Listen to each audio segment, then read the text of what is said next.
ఉత్తరప్రదేశ్‌లోని సంతోషాల కలలహరివిల్లు లాంటి పచ్చని గ్రామం అది.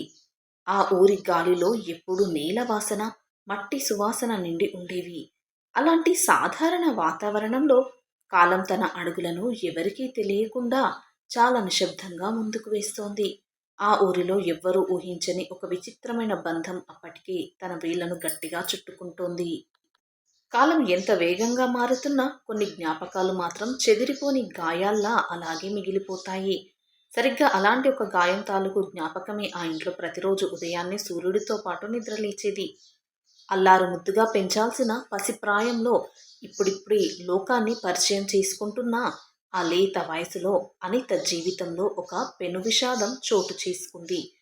ఆమె ఒంటిపై పెళ్లి పూలమాలల పరిమళాలు ఇంకా పూర్తిగా ఆరిపోకముందే, ముఖాన దిద్దిన పసుపు కుంకుమల శోభ చెరిగిపోకముందే ఆ ఇంట పెద్ద ఏడుపులు వినిపించాయి. రామ్ చరణ్ నిషాద్ అనే యువకుడు ఆమె జీవితంలోకి భర్తగా అడుగుపెట్టాడు, కానీ ఆ బంధం ఎక్కువ కాలం నిలవలేదు. ఆ పెళ్లి సమయంలో ఇద్దరి ముఖాల్లోనూ అమాయకత్వమే తప్ప రేపటి భవిష్యత్తు గురించిన ఎరుక కూడా లేదు.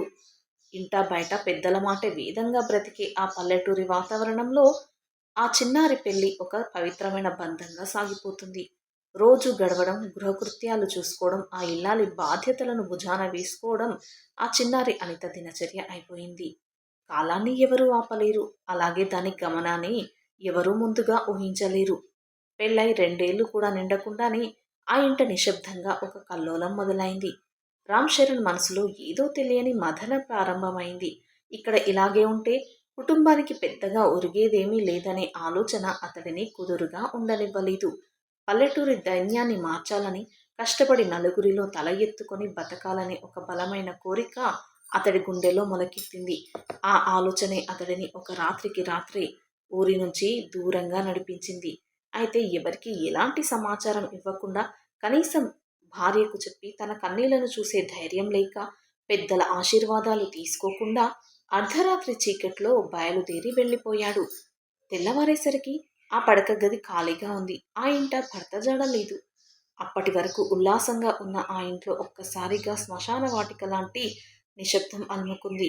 అప్పటికి అనిత వయసు ఎంత? చాలా చిన్నది. ఆ పసి మనసుకు ఆ వియోగం తాలూకు బరువు ఎంత తీవ్రంగా తగిలి ఉంటుందో ఎవరూ ఊహించలేదు. వెళ్ళినవాడు ఒక్కరోజో, ఒక మాసమో కాదు, ఏళ్ల తరబడి తిరిగి రాలేదు. ఉత్తరాలు లేవు, వర్తమానాలు లేవు. కనీసం బ్రతికి ఉన్నాడో లేదో చెప్పే నాథుడే లేడు. ఆ ఇల్లు క్రమంగా ఆశలను కోల్పోతూ కేవలం ఒక నిరీక్షణకు మాత్రమే చిరునామాగా మారిపోయింది. రోజులు వారాలుగా, వారాలు నెలలుగా, నెలలు ఏళ్లుగా దారి తప్పి ప్రవహిస్తూనే ఉన్నాయి. కాలం ఎంత కఠినమైనదో అనిత ప్రతిక్షణం అనుభవించింది. తెల్లవారితే వచ్చే సూర్యుడు ఆమెకు ఒక కొత్త భారాన్ని మోపుతూ ఉండేవాడు. అత్తమామలు తమ పెద్ద కొడుకు కోసం పడిన తపన వర్ణనాతీతం. కంటికి రెప్పలా పెంచిన కొడుకు అలా అకారణంగా అదృశ్యమైపోతే ఏ తల్లిదండ్రులైనా పిచ్చివారైపోతారు. రామ్ చరణ్ తల్లిదండ్రులు ప్రతిరోజు ఊరి చివరకు వెళ్లి దారి పొడవునా చూపులు నిలిపి కొడుకు వస్తున్నాడేమోనని ఎదురు చూసేవారు. ఆ వృద్ధుల కళ్ళల్లో ఇంకిపోతున్న కన్నీళ్లు చూసి అనిత గుండె ముక్కలయ్యేది. భర్త జాడ కోసం ఊరంతా తిరిగారు. పోలీస్ స్టేషన్ల చుట్టూ చెప్పులరిగేలా తిరిగారు. బంధువులందరినీ వేడుకున్నారు. కానీ ఎక్కడా చిన్న ఆధారం కూడా లభించలేదు. కనీసం ఏ చెట్టు కింద తలదాచుకున్నాడో కూడా ఎవరికీ తెలియలేదు. ఆ ఇంట దీపం వెలగడం లేదు. కేవలం దీపం లేని ఒంటరితనం మాత్రమే మిగిలింది. ఈ దారుణమైన పరిస్థితిలో ఆ కుటుంబానికి మరో పెద్ద దిక్కుగా రామ్ భరణ్ నిషాద్ ఉండేవాడు. అతను రామ్ చరణ్ సొంత తమ్ముడు. పంజాబ్ తదితర దూర ప్రాంతాలకు వెళ్లి కష్టపడి పనిచేసి ఎప్పుడైనా పంట చేతికొచ్చే సమయానికి మాత్రమే ఇంటికి వచ్చి తల్లిదండ్రులకు ఆసరగా నిలిచేవాడు. ఆ ఇంట పెద్ద కొడుకు లేని లోటును చిన్న కొడుకు తీర్చడానికి తన శక్తి వినూతనంగా ప్రయత్నించేవాడు. కానీ అన్నలేని ఇల్లు ఎంత కళాహీనంగా మారిపోయిందో అతనికి కూడా తెలుసు.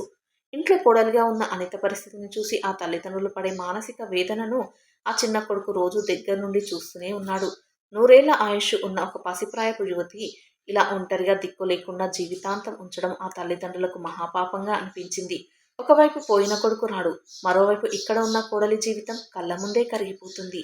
ఈ సమస్యకు పరిష్కారం ఏమిటని ఆ వృద్ధ దంపతులు అనేక రాత్రులు నిద్ర లేకుండా ఆలోచించారు. ఎవరికీ హాని చేయకుండా ఆ కుటుంబాన్ని నిలబెట్టడానికి వాళ్ళు ఒక కఠినమైన మరియు సాహసోపేతమైన నిర్ణయానికి వచ్చారు. అదే సమయంలో చిన్న కొడుకు రాంభరణ్ మనసులో కూడా ఒక విచిత్రమైన భావన మొదలైంది. అన్నలేని ఆ ఇంట్లో ఆ ఇల్లాలికి రక్షణగా ఉండవలసిన తనే కదా అనే బాధ్యత మెల్లగా ప్రేమగా మారుతుండడాన్ని అతడు గమనించాడు. అయితే ఆ సమాజం ఏమంటుంది, ఊరు ఎలా హేళన చేస్తుంది అనే భయవాళ్ళు ఒకవైపు ఉన్నా, కళ్ళ ముందే కరుగుతున్న ఆ ప్రాణాలను కాపాడుకోవాల్సిన అవసరం అంతకంటే ఎక్కువగా కనిపించింది. ఆ తల్లిదండ్రులు తమ చిన్న కొడుకును పిలిచి మాట్లాడిన ఆ క్షణం ఆ కుటుంబ చరిత్రను పూర్తిగా మార్చివేసింది. ఆ తండ్రి తన గుండెల్లో దాచుకున్న కన్నీళ్లను తుడుచుకుంటూ కుమారుడితో మాట్లాడిన మాటలు ఎంతో హృదయ విదారకంగా ఉండేవి. ఒకరోజు ఆ ఇంట్లో దీపం ఆరిపోయే తరుణంలో ఆ తల్లిదండ్రులు తమ చిన్న కొడుకు రాంభరణ్ ముందు ఒక ప్రతిపాదన పెట్టారు. ఆ మాటలు విన్న వెంటనే ఆ గదిలో ఉన్న గాలి కూడా నిలిచిపోయినంత పనైంది. బాబు రాంభరణ్, నీ అన్న ఎక్కడున్నాడో మాకు తెలియదు. బతికి ఉన్నాడో లేదో కూడా దేవుడికే ఎరుక. కానీ నీ వదిన అనిత జీవితం మాత్రం ఇలా అర్థాంతరంగా చితికిపోకూడదు. మాకు ఒక కొడుకు పోయిన బాధ ఎంతో ఉంది. ఈ కోడల్ని ఇలా చూస్తే బాధ అంతకంటే ఎక్కువ అవుతుంది. నీకు ఎలాంటి అభ్యంతరం లేకపోతే నీ అన్న స్థానంలో నువ్వు ఈ బిడ్డను నీ అర్ధాంగిగా స్వీకరించలేవా అని ఆ తండ్రి వణికిపోయే గొంతుతో అడిగాడు. ఆ తల్లి గుండె పగిలిపోయేలా ఏడుస్తూ కొడుకు కాళ్ళ మీద పడి వేడుకుంది. ఆ క్షణంలో రాంభరణ్ శరీరం అంతా ఒక్కసారిగా వణికిపోయింది. ఎందుకంటే సమాజం దృష్టిలో ఆమె తన వదిన. కానీ అదే సమయంలో ఆ ఇంట్లో ఆమె అనుభవిస్తున్న నరకాన్ని తను కళ్ళారా చూశాడు. అన్నపై ఉన్న గౌరవం ఒకవైపు, కన్న తల్లిదండ్రుల వేదన మరొక వైపు అతనిని తీవ్రమైన మథనానికి గురిచేశాయి.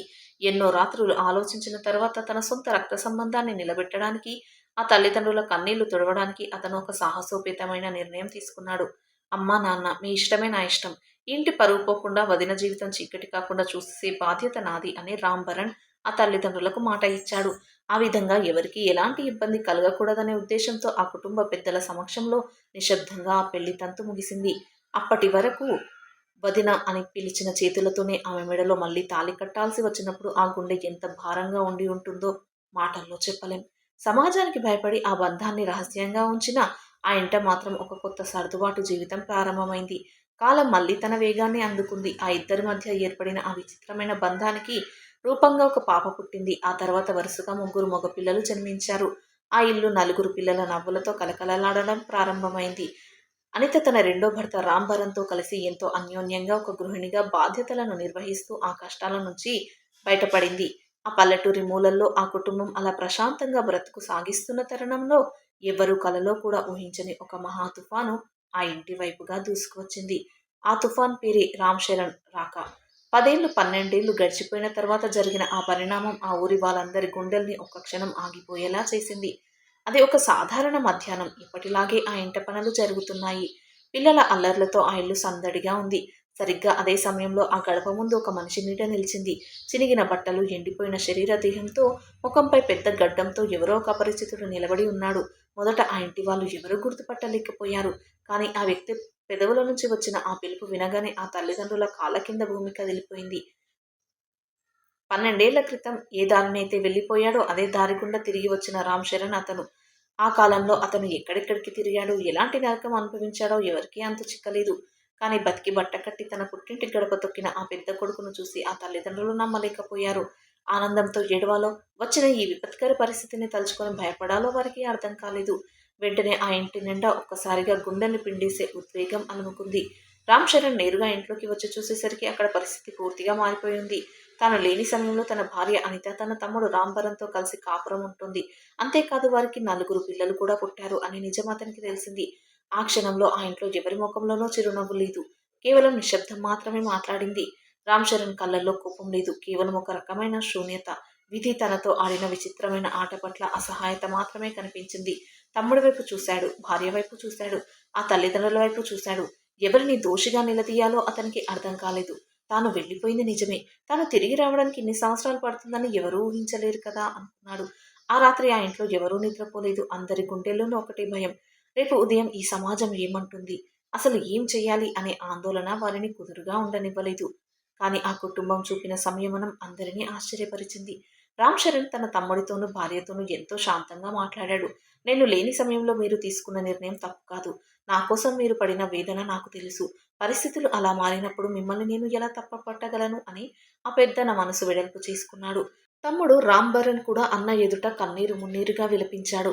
కానీ అనిత మాత్రం ఎటూ తేల్చుకోలేక తీవ్రమైన మానసిక సంఘర్షణకు గురైంది. అటు మొదటి భర్త, ఇటు రెండో భర్త మధ్య నలిగిపోతున్న ఆ ఇల్లాలి హృదయం అక్షరాల రక్తమోడింది. ఈ విచిత్రమైన సమస్యకు పరిష్కారం ఏమిటని అందరూ తలలు పట్టుకున్నారు. ఇద్దరు భర్తలు, కానీ ఒకే భార్య, నలుగురు పిల్లలు. ఈ విచిత్రమైన సమీకరణం ఆ పల్లెటూరిలో కొద్ది రోజుల్లోనే ఒక సంచలనంగా మారింది. అయితే కాలం మారుతున్న కొద్దీ సమాజం కంటే మించిన మానవత్వం ఆ ఇంట్లో కనిపించింది. రామ్ చరణ్ తాను మళ్ళీ పెళ్లి చేసుకోనని, ఒంటరిగానే మిగిలిపోతానని స్పష్టం చేశాడు. చిన్న తమ్ముడు రామ్ భరణ్‌తో కలిసి అనిత సంతోషంగా ఉంటే చాలునని, తాను ఈ ఇంట్లో ఒక అతిథిలా జీవిస్తానని పెద్ద మనసుతో చెప్పాడు. ఆ ఇద్దరు అన్నదమ్ములు రక్త సంబంధాన్ని మించిన అనురాగంతో ఒకే ఇంట్లో కలిసిమెలిసి జీవించడం ప్రారంభించారు. ఒకరు పొలం పనులకు వెళ్తే, మరొకరు ఇంటి బాధ్యతలను చూసుకుంటూ ఉండేవారు. అనిత ఇద్దరికీ సమానమైన గౌరవాన్ని ఇస్తూ, ఆ నలుగురు పిల్లలను ప్రయోజకులను చేయడానికి తన సర్వస్వాన్ని ధారపోసింది. ఏనాడు ఆ ఇంట చిన్న గొడవ జరగలేదు. ఒకరిపై ఒకరు కక్ష కట్టుకోలేదు. విధి వారి జీవితాలతో ఆడుకోవాలని చూసినా, ఆ మానవ సంబంధాల గట్టితనం ముందు ఆ విధి కూడా తలవంచక తప్పలేదు. కానీ కాలం తన రూపాన్ని మార్చుకొని సోషల్ మీడియా రూపంలో మళ్ళీ వారిని కదిలించింది. అనిత తన రోజువారీ జీవితాన్ని అందరితో పంచుకోవడానికి అనిత గోరఖ్పురియా పేరుతో ఒక చిన్న యూట్యూబ్ ఛానల్ ప్రారంభించింది. ఆమె తన కష్టాలను ఆ ఇద్దరు భర్తలతో కూడిన ఆ ప్రత్యేకమైన కుటుంబాన్ని ప్రపంచానికి చూపించిన క్షణంలో ఆ వీడియో సంచలనం సృష్టించింది. క్షణాల వ్యవధిలో వేల మంది ఆ వీడియోను చూశారు. ఆ తర్వాత ఆ ఇంట మీడియా ప్రతినిధులు క్యూ కట్టారు. ఎవరో రాకూడని వాళ్ళు వచ్చినట్లు ఆ జర్నలిస్టులు ఆ ఇంటి లోపలికి చెరబడి ఎంతో హేయమైన మరియు వ్యక్తిగతమైన ప్రశ్నలు అడగడం ప్రారంభించారు. మీతో ఏ భర్త ఎలా ఉంటున్నాడు? ఈ పిల్లలు ఎవరికి పుట్టారు? మీరు ఏ చట్టం ప్రకారం ఇలా బ్రతుకుతున్నారు? అంటూ వారి గుండెలను చీల్చే ప్రశ్నలతో దాడి చేశారు. ఆ పసిపిల్లల ఫోటోలను సోషల్ మీడియాలో వైరల్ చేసి వారి బాల్యాన్ని బలిపెట్టారు. ఆ క్షణంలో ఆ ఇల్లాలి కళ్ళల్లో నీళ్లు చూసి ఎవరి హృదయమైనా ద్రవించిపోవాల్సిందే. సమాజం నిందించినా, పక్కనున్న వాళ్ళు వేలెత్తి చూపినా, ఆ ఇద్దరు అన్నదమ్ములు మాత్రం ఆ ఇల్లాలి చెయ్యిని వదలలేదు. చివరికి ఈ కథలో ఏది నిజం, ఏది అబద్ధం అని ప్రశ్నిస్తే సమాధానం కేవలం ప్రేమ మరియు త్యాగం మాత్రమే అవుతుంది. భర్త దొరకలేదని కుంగిపోకుండా వచ్చిన భర్తను కాపాడుకుంటూ తోడబుట్టిన వాళ్ళ మధ్యాన్ని తెగకుండా కాపాడుకున్న ఆ అసాధారణ ఇల్లాలి కథ అందరి గుండెల్లో చిరస్థాయిగా నిలిచిపోతుంది. మరి ఇక్కడ ఆ అన్న చేసిన పని సరైనదేనా? మీ విలువైన అభిప్రాయాన్ని తప్పక కామెంట్స్లో తెలియచేయండి. అలాగే వీడియో నచ్చితే ప్లీజ్ లైక్ చేసి సబ్స్క్రైబ్ చేసుకోండి. Thanks for watching.